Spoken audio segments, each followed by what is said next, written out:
आजच डाउनलोड करा आणि तुमच्या आवडत्या मालिकांचा आनंद लुटा। नमस्कार जामकर साहेब। अरे नमस्कार। काय म्हणतायत साहेब, येतात का सस्पेन्शन मागे तुमचं? नाही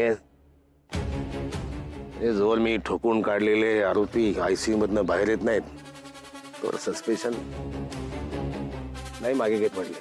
अहो हे होणारच। समोर कोण आहे कधी बघितलंय का तुम्ही? अहो त्या खासदाराच्या पोराला एवढं बडवलंय ते काय तुम्हाला मेडल देतील? जाऊ द्या, तो पोलिसांना जेव्हा माझी गरज पडेल तेव्हा बोलवतील मला ते। मी जास्त मागे नाही लागणार। त्याचं पोलिसांना कुठे सुट्टी मिळते, आता सुट्टी मिळाली जातो गावी, बरं वाटतं मला गावी। अहो सुट्टी कुठली, सक्तीच्या रजेवर पाठवले तुम्हाला। पण खरं सांगू साहेब, खूप मिस करतोय आम्ही तुम्हाला। लवकर जॉईन व्हा। हे तुझ्या साहेबाला सांग। बघतो बोलून काय म्हणतायत। येतो साहेब।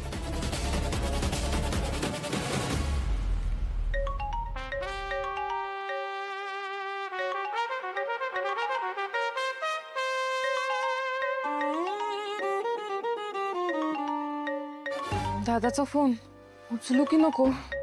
उचलला तरी हा पुन्हा माझ्यावर चिडचिड करेल, सल्ले देईल आणि मुंबईला ये असे म्हणेल।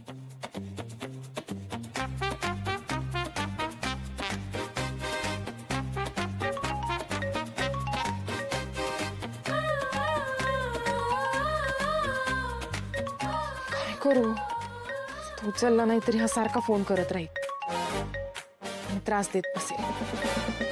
चलते। दादा, मी इथे व्यवस्थित सेट झालीये। मी घर लावलंय। मला गावातले 2 शेतकरी दूध पुरवठा करायला तयार झालेत। तुपासाठी लागणारी सगळी भांडी विकत घेतलीत आणि साकेत मुंबईला गेलाय आणि तो रजिस्ट्रेशनचं बघतोय, ते काम सुद्धा होत आलंय। झालं? आता ताबडतोब इकडे निघून ये। तुझा बिझनेस इकडे जास्त चांगला चालेल। यार दादा, का नाही कळत आहे तुला? का तुझं हेकेखोर स्वभाव मध्ये आणतोयस? जग कसे तुला माहित नाही? हे वर चांगले दिसणारी माणसं आतून फार खतरनाक असतात। हे चांगुलपणाचा बुरखा पांघरतात, जवळ येतात, मदत करतो म्हणतात, फायदा घेतात। तू इथे माझ्या समोर राहशील, माझ्या डोळ्यासमोर राहशील, बरं वाटेल मला, काळजी मिटेल माझी। हो ना? मग एक काम कर ना दादा, तू ये इथे राहायला। आपलंच गाव आहे, आपलंच घर आहे। तू माझ्यासोबत राहा, मला बिझनेस मध्ये हेल्प कर।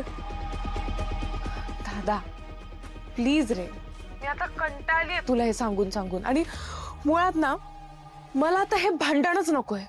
मी तुला आता खरंच शेवटचं सांगते की ह्या गोष्टीवरून मला तू पुन्हा काहीही बोलू नकोस, आणि मी हे गाव सोडून कुठेही जाणार नाहीये।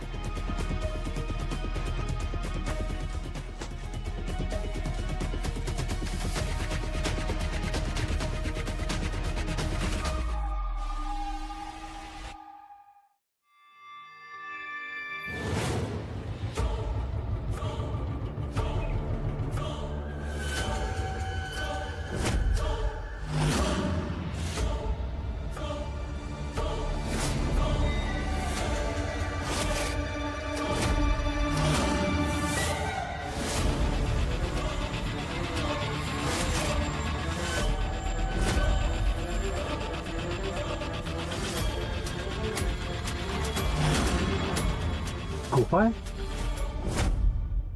अरे तू इथे काय करतोयस? काय नाही, इथून चाललो होतो, तुम्हाला बघितलं, म्हणलं विचारपूस करावी।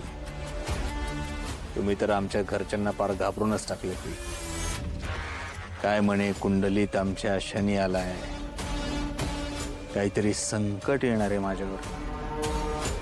कसलं संकट येणार आहे? अरे मला ग्रहांची थोडीशी माहिती आहे म्हणून, पण तुझा तर विश्वास नाही ना? जाऊ दे ना, सोडून दे ना त्या गोष्टी। सगळं सांगितलेलं खरं होतच असं नाही। नाही, माझा विश्वास नाहीच, पण आमच्या आप्पांचा विश्वास आहे। त्यांना सांगितलेली कुठलीच गोष्ट आजपर्यंत खोटी ठरली नाही ना।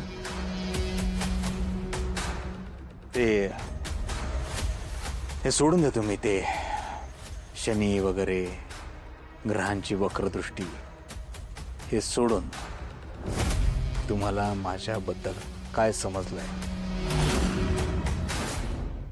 हे बघ, मला जे समजलंय ते मी तुला सांगितलं काय किंवा नाही सांगितलं काय त्याने काहीच फरक पडत नाही. कारण घडणाऱ्या गोष्टी या घडत असतात, घडतात, घडत राहतात. त्या आपण टाळू शकत नाही. मग ती आपली भरभराट असो किंवा अंत. मी काय म्हणतोय, काय तुम्ही अशी गोष्ट गोल गोल गोल गोल गोल गोल गोल गोल फिरवू नका. थेट मुद्द्याला हात घालतो.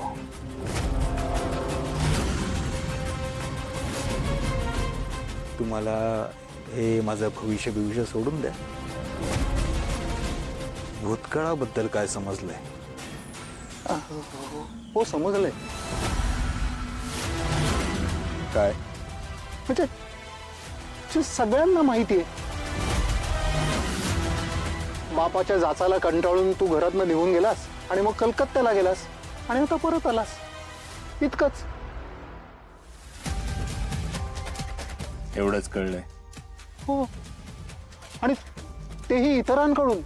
अरे हात पाहून एवढं सगळं कळत नाही रे बाबा. त्यांना कळणंच तुझ्या फायद्याचं आहे.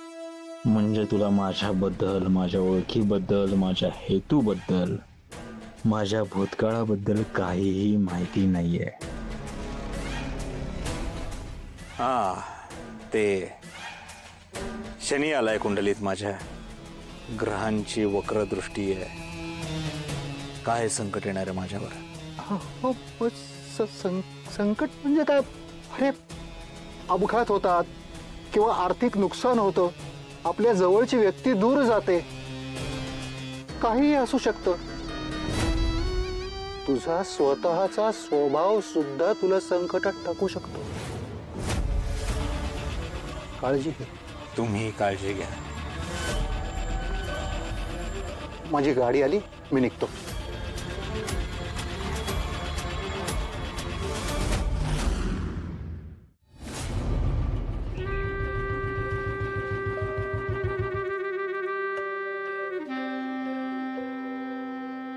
आर्या घरी काय करत असेल एकदा बघितलं पाहिजे. ओ आर्या मॅडम, थांबा थांबा थांबा थांबा. सोडा, मी घेतो. सोडा सोडा सोडा. सॉरी. काय जोरात चालली की बिझनेसची तयारी? अहो कसली जोरात. हे सगळं फार आधी व्हायला हवं होतं. केवढा उशीर झालाय सगळ्याला ऑलरेडी. अहो काय हरकत आहे. मी कुठंतरी वाचलं होतं, ज्या गोष्टीची सुरुवात अडखळत होती का नाही त्याला 100% यश मिळतं बघा. तुमच्या पण बिझनेसला 100% यश मिळणार. नाही, मी त्यासाठीच एवढी धडपडते, अशी कंबर कसून लढते आता. वा वा वा, एक भारी केलं बघा. मी घेऊ काय? राहू दे घे तुम्ही. चला, तुम्हाला खरं सांगू का, तुमच्यासारख्या लढवय्या स्वभावाची बाई मला लय म्हणजे लय प्रेरित करते. अहो तुमच्यासारख्या बाईनं गावोगावी जन्म घेतला पाहिजे. मी तुम्हाला खात्रीनं सांगतो बरं का, तुम्हाला एका दिवसात यश नाही मिळणार, पण एके दिवशी 100% यश मिळेल. बघा तुम्ही हायच तशा. हो, मला तुमच्यासारख्या कर्तृत्ववान महिलांचा लय म्हणजे लय अभिमान आहे बघा. एकट्या बाईने एवढं सगळं करणं सोपं नाही बरं का. हो, एक्झॅक्टली. ही शेगडी उचलताना मला चांगला अनुभव आलाय. अहो मग तुम्ही एकटीने कशाला उचलायची? मला सांगायचं ना, मी आलो असतो. गोपाळजी, आता मी इथे एकटी राहते, ह्या सगळ्या गोष्टींची सवय नको व्हायला का? का बरं? मला सांगा ना, मी आहे तुमच्यासाठी.